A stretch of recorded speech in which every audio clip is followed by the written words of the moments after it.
Bonjour à vous toutes et à vous tous. Mon nom est Claude Laferrière, je suis avocat et enseignant en géopolitique et en droit des affaires. Je fais cette vidéo dans une perspective d'éducation populaire. Je n'attends aucun mandat ni aucune considération de quelque nature que ce soit. Le titre de la vidéo d'aujourd'hui, l'espionnage chinois, un bilan. Voici. Sommes-nous confrontés à une invasion chinoise? En tout cas, c'est l'hypothèse que je soutiens depuis 2018. Je vais me référer à mes notes de temps à autre comme ça, parce qu'il y a beaucoup de matériel que je voudrais couvrir et cette vidéo sera relativement longue. Donc, pour moi, il y a ce qui est le fondement de mon hypothèse de travail depuis 2018, c'est que nous sommes confrontés à une stratégie de conquête et de contrôle fondée sur l'espionnage et la corruption. Je rappelle que le FBI, par exemple, avait initié, il y a quelques années, en 2018, ce qu'on appelle le China Initiative, qui avait pour but de cibler de possibles espions chinois actifs sur le territoire américain. Le résultat a été spectaculaire, mais malheureusement, Biden a décidé d'y mettre fin. Le président Biden a décidé de terminer le fameux China Initiative. On peut s'imaginer pourquoi. Bon, ensuite. Voilà. Donc, ma théorie, mon hypothèse repose en quelque sorte sur une série d'indices qui forment ensemble un faisceau qui mène à penser qu'il y a vraiment une intention militaire, une intention, si vous voulez, d'influencer, de conquérir, de contrôler une partie qui est identifiée comme l'ennemi, c'est-à-dire nous, les puissances occidentales. Et cela se base, bien entendu, sur une preuve circonstancielle. Et vous savez, en droit, la preuve circonstancielle, c'est très important. De nombreux procès devant juge et jury procèdent par preuve circonstancielle.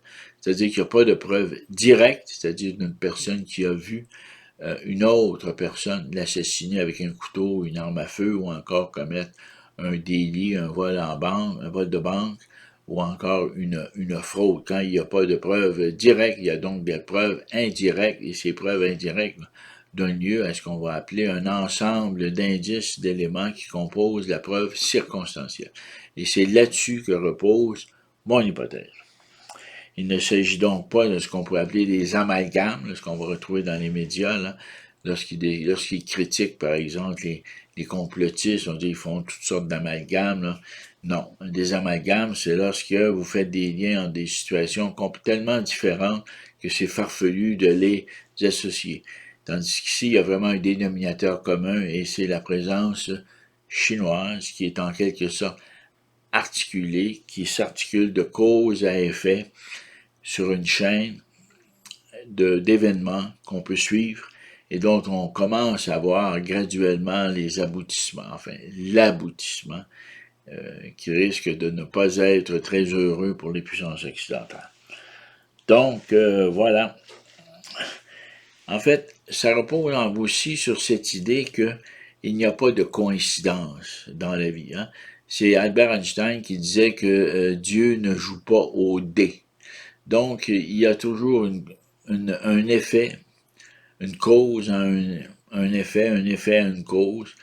Et dans cet enchaînement, c'est ce qu'on va appeler le déterminisme, qui fait en sorte qu'il n'y a pas vraiment de hasard, de coïncidence.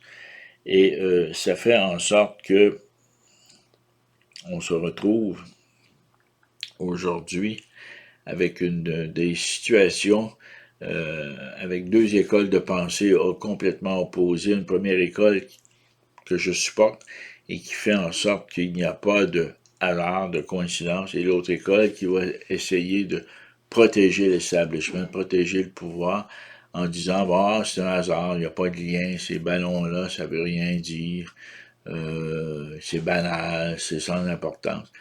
Voilà, et qui refuse de voir ce qu'on va appeler un continuum. Parce que c'est ça la différence, finalement, entre ceux qui prétendent qu'il y a que c'est des amalgames nuisibles, inutiles, et des gens qui, comme moi, par exemple, qui vont supporter qu'il s'agit d'un continuum de cause à effet et qu'il n'y a pas de coïncidence et qu'il y a une finalité à tout ça. Voilà. D'ailleurs, j'avais produit une vidéo en février 2022 où j'exposais ma thèse de la fameuse plateforme informatique avec l'implantation de la 5G. Mais ça, je vais y revenir. Donc, on est confronté à un continuum et qui est finalement, qui nous montre la stratégie chinoise de conquête, de contrôle, d'influence. Et tout ça a commencé, enfin, c'est la base de mon hypothèse, tout ça a commencé de façon, je vous dirais, officielle, le 13 mars 2020 avec la pandémie de la COVID. Le virus provient de Wuhan, je le rappelle.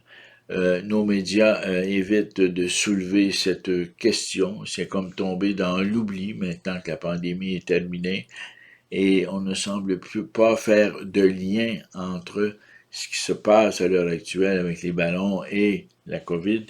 Donc, pour beaucoup, c'est de l'amalgame douteux, alors qu'en réalité, d'après mon hypothèse, c'est un continuum. Donc, nos médias pratiquent un silence très inquiétant par rapport à l'origine du virus et surtout par rapport à la ville d'origine du virus qui est Wuhan en Chine. En ce qui concerne la fabrication militaire du virus, les conclusions du professeur Montagnier qui est décédé et qui avait remporté un prix Nobel sur la question du sida, eh bien, pour lui, il ne fait aucun doute que c'est aussi, dans la mesure où il existe toujours, hein, un virus de fabrication militaire. Donc, on passe du virus et on développe un certain nombre de vaccins qui vont s'avérer à peu près, enfin très peu efficaces, qui vont nécessiter des rappels, mais le vaccin n'empêchera pas de contacter la maladie et de la répandre. Et c'est là que le bas blesse, vraiment.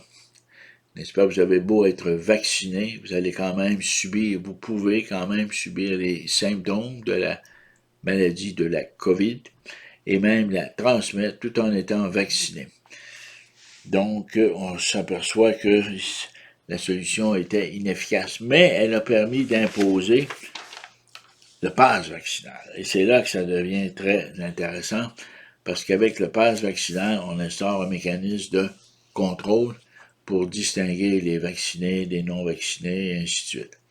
Donc, même si le vaccin est inutile, le virus, lui, est très dangereux en soi et on s'en sert finalement pour instaurer un outil technique qui va s'appeler le pass vaccinal, ce qui va nous mener, bien sûr, à constater que nos élites veulent implanter ici le modèle chinois lorsqu'on arrive au portefeuille vaccinal, c'est-à-dire à la numérisation et au fait de concentrer dans un portefeuille numérique toute l'information médicale, fiscale, bancaire, etc., qui vous concerne. Donc, avec le portefeuille numérique, on arrive finalement à tout connaître de ce que vous êtes. Donc, c'est encore une fois le modèle chinois, on part du passeport vaccinal au portefeuille numérique, on élargit le contrôle en prétextant de la COVID, d'un virus de fabrication militaire et de vaccins totalement inefficaces. On aborde aussi finalement la question, mais pas finalement parce que, bon, on est loin de la fin, là, toute la question du crédit social, n'est-ce pas, et du portrait numérique qui va s'implanter graduellement et qui fait en sorte qu'on va rechercher un citoyen idéal qui répond à toutes les normes de la société. Un peu comme le modèle chinois, n'est-ce pas? Si vous traversez la lumière sur un feu rouge, vous perdez des points. Si vous aidez une personne à traverser la rue, personne âgée à traverser la rue, vous gagnez des points, et ainsi de suite. Et on se retrouve aussi avec, graduellement, on va devoir implanter la 5G, c'est-à-dire que la quantité d'informations est devenue tellement importante avec le portefeuille numérique que la 5G est devenue une nécessité technique. Cette 5G comporte deux aspects, un aspect hardware, un aspect software. L'aspect hardware, bien sûr, ce sont les capteurs. Il s'agit d'installer des capteurs sur les tours, n'est-ce pas? Et avec les antennes des différents distributeurs de télécommunications, n'est-ce pas? Des différents fournisseurs de télécommunications locaux, qu'on pense à Vidéotron, Rogers, TELUS. À peu près tout le monde va embarquer dans le jeu de la 5G, au départ qui était Huawei, mais qui va finalement se diluer dans une série d'autres sociétés qui ne sont pas nécessairement Huawei, mais qui comportent le même hardware, c'est-à-dire des mêmes capteurs, mais qui vont changer de nom. Bon, voilà. Et ces capteurs, évidemment, permettent la transmission de grandes quantités d'informations, puisqu'il y a un deuxième aspect qui s'appelle le software, qui comporte les algorithmes de la 5G et qui vont être très utiles. Enfin, ces algorithmes vont être le langage pour pouvoir comprendre l'information. Mais ces algorithmes sont littéralement des créations chinoises, tout comme les capteurs. Et c'est ça qu'on a implanté à grandeur du Québec, du Canada. Il y a une partie des États-Unis, mais il y a des États républicains qui résistent à la 5G. Évidemment, l'étape suivante, bien entendu, c'est ce qu'on va nous vendre beaucoup, c'est ce que certains oligarques vont nous vendre, l'intelligence artificielle. Bon, l'intelligence artificielle, en réalité, c'est une forme de crédit social, c'est une forme de profilage numérique, de profilage facial. Et là-dessus, eh bien, il faut comprendre que cette intelligence artificielle, c'est vraiment une forme de contrôle très avancé, de contrôle psychique très avancé. Et on peut s'interroger, bien entendu, sur qu'est-ce qui va rester de nos droits fondamentaux compte tenu de tous ces développements en cascade, en série, là. Et là, nos dirigeants et les médias ne font pas de lien, mais il y en a un lien à partir de la COVID et des vaccins dont on s'est servi pour implanter de la technologie numérique. Bon. Maintenant, qu'est-ce qui se produit avec les ballons? On va aborder rapidement la question des ballons. En fait, on peut, pour comprendre, enfin, je continue dans cette hypothèse, dans ce continuum là, dont je vous parlais, ce qui est important de retenir, c'est qu'il y a trois éléments. D'abord, il y a les fameux satellites dont on nous parle, parce que maintenant, toutes les grandes puissances ont des satellites. Ensuite, il y a la plateforme 5G, c'est-à-dire ce qui est au sol, au niveau des tours, n'est-ce pas, des antennes, au ras des pâquerettes, comme dirait, et entre les satellites et le ras des pâquerettes, ben, il y a les ballons. Et les ballons sont en plastique, donc sont indétectables, ou enfin très difficiles à détecter. Et là, on s'aperçoit qu'ils vont devoir ajuster le radar, mais il faut comprendre qu'il y a peut-être un aspect politique à ça, à savoir que depuis que les républicains ont pris le contrôle de la Chambre des représentants, là, on voit des ballons. Avant, on ne les voyait pas, hein, parce que les démocrates contrôlaient tout. Mais là, maintenant que les républicains sont là, ben là, on voit des ballons et la panique est prise au Pentagone et à NORAD. Voilà. Donc, je reviens à cette idée, les satellites, les ballons et la plateforme de la 5G. Donc, ces trois éléments se se chevauchent et se complètent. En fait, avec les ballons, on peut préciser de manière très précise des objectifs à atteindre. C'est pas un hasard si un des ballons, le premier, n'est-ce pas, a survolé au-dessus de l'orade, au-dessus des silos nucléaires, ou des rampes de lancement, je dis bien rampes entre guillemets, là, des installations nucléaires militaires américaines, et que finalement on peut raisonnablement penser qu'avec ces capteurs, ils ont tout photographié. Autrement dit, ils ont précisé exactement des cibles potentielles. Donc, et on nous parle aussi, ce qui a été soulevé, c'est la question des impulsions électromagnétiques, c'est-à-dire la possibilité pour les ballons de déterminer des cibles afin de neutraliser l'Internet, neutraliser les télécommunications en général. Donc, le potentiel militaire que représentent ces ballons est extrêmement important. En raison justement de ces impulsions électromagnétiques qui peuvent interférer avec les communications, voire les stopper, auxquelles on ajoute aussi qu'elles peuvent préciser des objectifs à atteindre, n'est-ce pas? Voilà.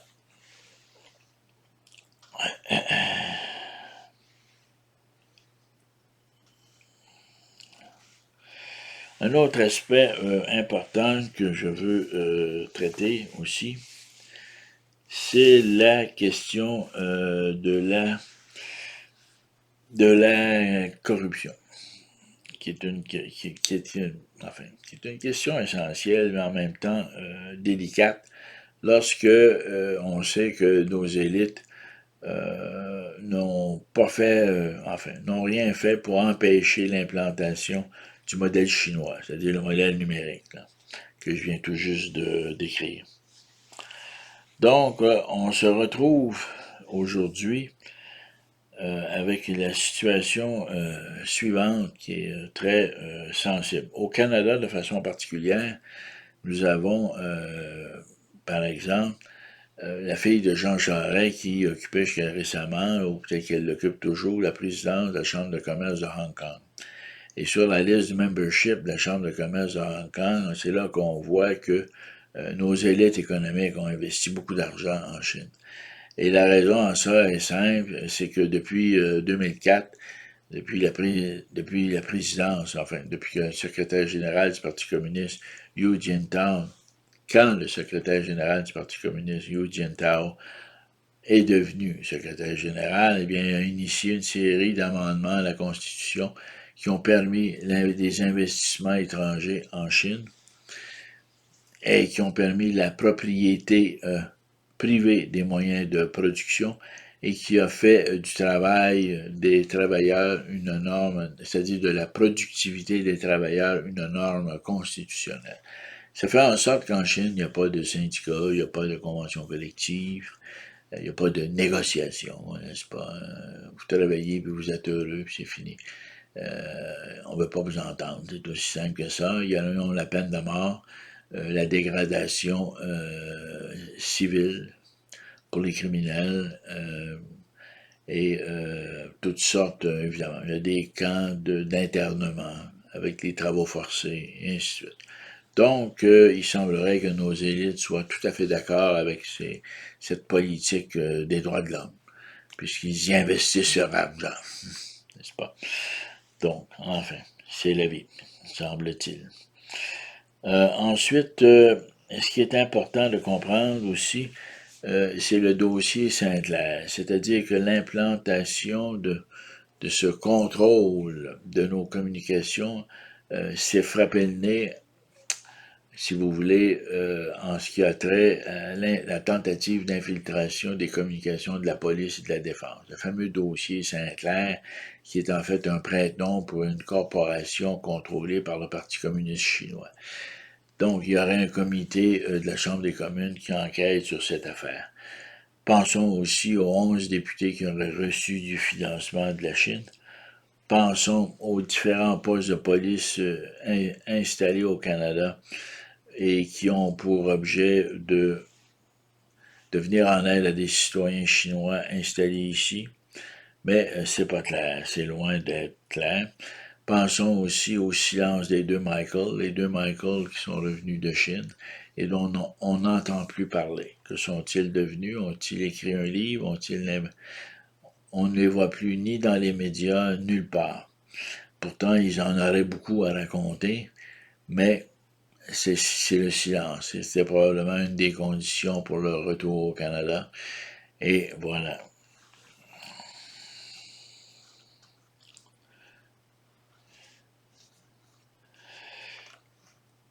Un autre aspect important que je vais terminer là-dessus, c'est la question la question du contrôle. Bon, le contrôle chinois au Canada. En droit, il y a trois notions importantes. Une notion qui précède le contrôle et une notion qui suit le contrôle. La première notion, c'est le droit de conquête. The right to conquer, the right to conquest, le droit de la conquête. Ça, évidemment, ce sont des notions de common law mais qui font partie, si vous voulez, du droit international depuis le Comité des Nations en passant par la Société des Nations, l'ONU. Le droit de conquête existe. Évidemment, on ne va pas l'admettre directement, on ne va pas le dire directement, parce que ça pourrait inciter des prédateurs géopolitiques, mais ce droit, il existe. En quoi ça consiste? De façon très concrète, le droit de conquête a pour objet des territoires non occupés. Autrement dit, vous avez beau faire un découpage sur la carte, sur le globe, et dire ça c'est la France, ça c'est le Canada, ça c'est les États-Unis. Il faut occuper le territoire. Il ne suffit pas de faire avec la Commission des frontières, de délimiter une frontière. Il faut l'occuper, le territoire. Sinon, on devient une proie pour des prédateurs géopolitiques. Qu'est-ce que ça veut dire? Ça veut dire que les Américains, par exemple,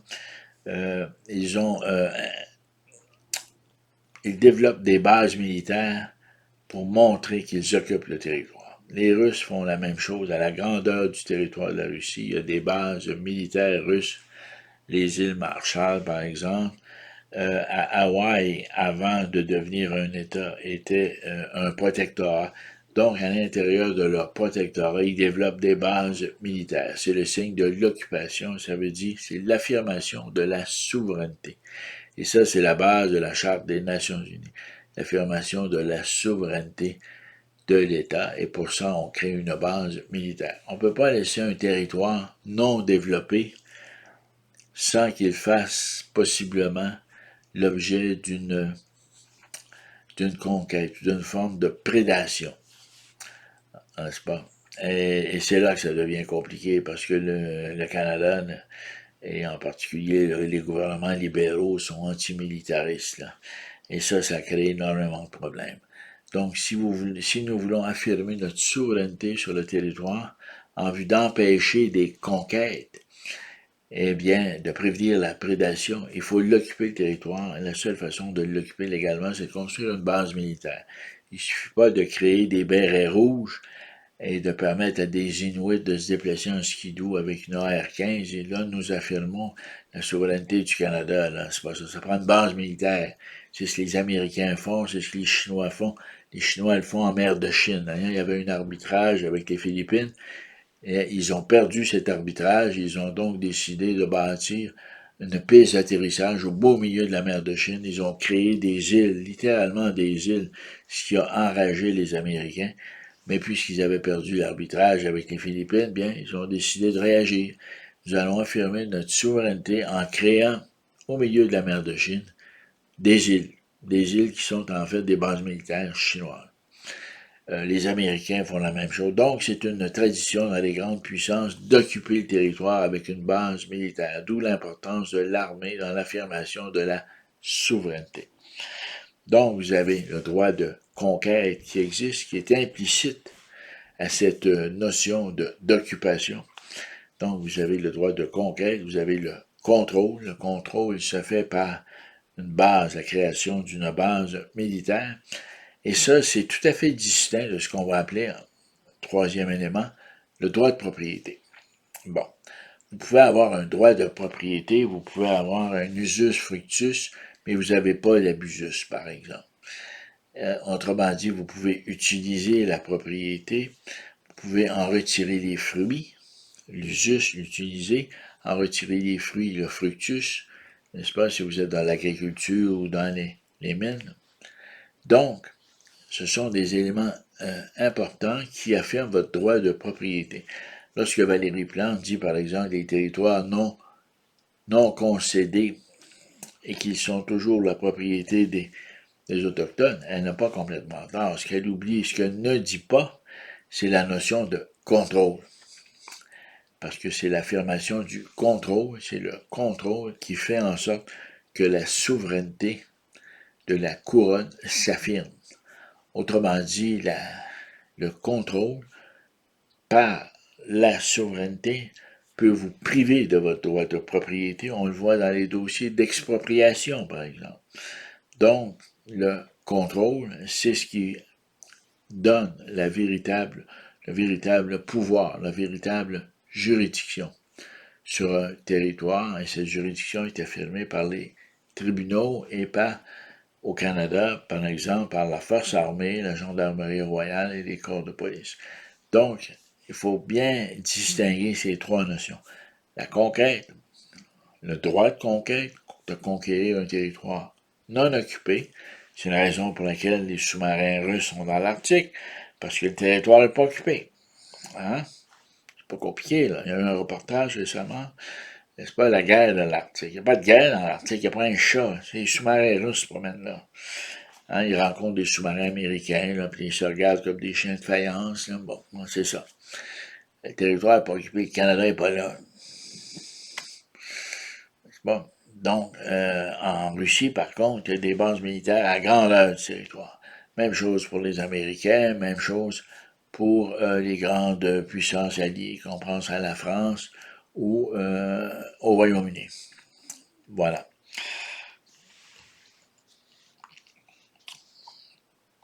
Voilà, je pense que j'ai couvert pas mal ce que je voulais, enfin, le programme que je m'étais donné pour aujourd'hui. Voilà. Donc, c'était mon cours exposé sur l'espionnage chinois, un bilan. Je vous invite à commenter, à aimer ou à ne pas aimer et à partager. Là-dessus, je vous souhaite une excellente semaine et à la prochaine.